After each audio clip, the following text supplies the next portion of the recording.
Fog rolled low across the sleepy American town of Marrow Creek, curling between old maple trees like pale fingers, reaching toward the quiet houses that lined Pine Street. To outsiders, Marrow Creek looked peaceful: white picket fences, rocking chairs swaying softly on front porches, and children riding bikes down gravel roads. But the locals knew differently. They whispered about the White House on Ridgeline Road, an abandoned Victorian sitting atop a moss-covered hill. No one had lived there for nearly 80 years, not since the last known owners, the Abel family, mysteriously vanished. No trace, no clues. Only the house remained like a rotting tooth in a smiling mouth. Now, it had become a dare among teens to spend one night in the White House and walk out a legend. On a chilly October afternoon, 3 senior students from Marrow Creek High, Emma Carson, a bright but daring journalist in training, Mark Daniels, the tough football captain, and Lila Rodriguez, the quiet science prodigy, made a pact to finally uncover the truth. And Emma's grandmother's brown cross,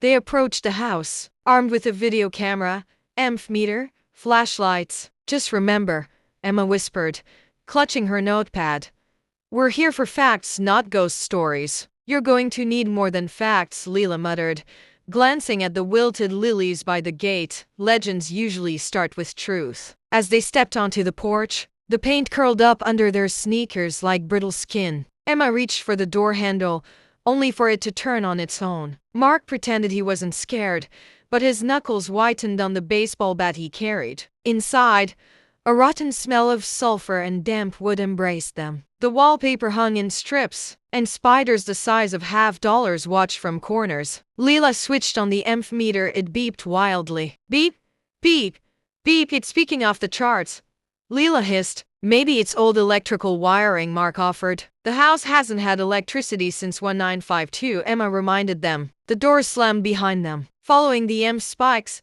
they descended the narrow stairs to the basement. The wooden steps groaned like something alive. Their flashlight beams landed on old toys. A headless doll, a rusted tricycle, a chessboard missing all the white pieces. A large wooden freezer chest lay against the far wall, secured with a broken padlock. Around it, dozens of tiny scratch marks covered the floor, scattered like desperate clawing. Emma knelt down. "Look at the scratches," she whispered.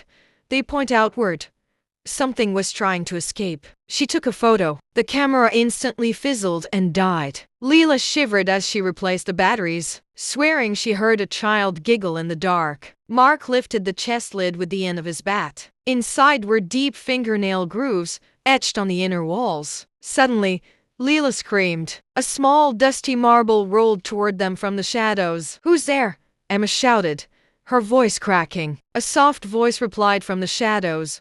"Want to play?" All 3 bolted back up the stairs. They stumbled into a grand hall where old portraits lined on the walls. The largest portrait, covered in cobwebs, showed the Abel family father, 2 daughters standing stiff and solemn. At the bottom, the Abel family, 1938. Emma felt an icy breath on her neck. She spun around. No one there. When she looked back up at the portrait, the painted mother was now smiling widely and blood dripped from her eyes. "That wasn't like that before," Mark gasped, backing away. "We're leaving now," Emma demanded. As they turned toward the exit, the hallway stretched unnaturally long. Door after door appeared, but each one they opened only led back into the same portrait room. Lila checked the walls with a pocket UV light. Glowing spores shimmered everywhere. "Guys, our brains might be getting messed up by mold." So that voice and the moving portrait could be hallucinations. Just then, a freezing hand grabbed Mark's shoulder. A hooded figure appeared behind him,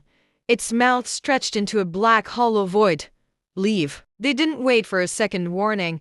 They burst through the front door and tumbled onto the front lawn. The moment their feet hit the grass, the suffocating pressure lifted. Behind them, the house stood silent and innocent, like it had never even opened its door. Gasping and shaking, Emma flipped through her notepad.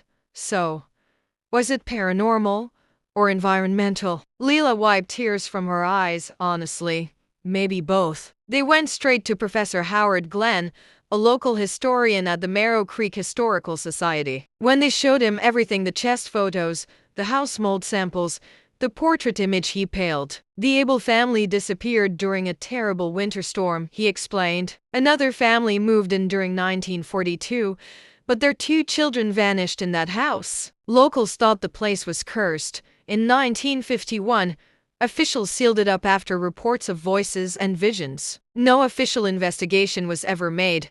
Emma put together a chilling theory for the school newspaper. The toxic mold spores and electromagnetic anomalies from iron deposits beneath the house likely triggered hallucinations and paranoia. The scratches in the freezer chest suggested someone may have been trapped accidentally or deliberately decades ago. Children disappeared under suspicious circumstances, possibly connected to those found artifacts. The house's hauntings may be a blend of scientific phenomena and unsolved crimes. The article made front-page news in Marrow Creek. The town council debated whether to demolish the White House to end the curse once and for all. But late one night, as bulldozers rumbled toward the property, the workers heard a soft, echoing voice drifting from inside. "Want to play?" And every light in the house flickered on by itself. They abandoned the demolition that very night. To this day, the White House on Ridgeline Road still stands. Some claim it's just mold and old wiring. Others swear the Abel daughters still wander the halls, giggling, waiting for someone foolish enough to accept their invitation. So if you ever drive near Marrow Creek and you see a white Victorian house glowing faintly through the fog, keep driving, because not every haunted house needs a ghost. Sometimes history itself is the scariest thing trapped inside. Don't forget to like, comment, and subscribe for more original stories full of heart.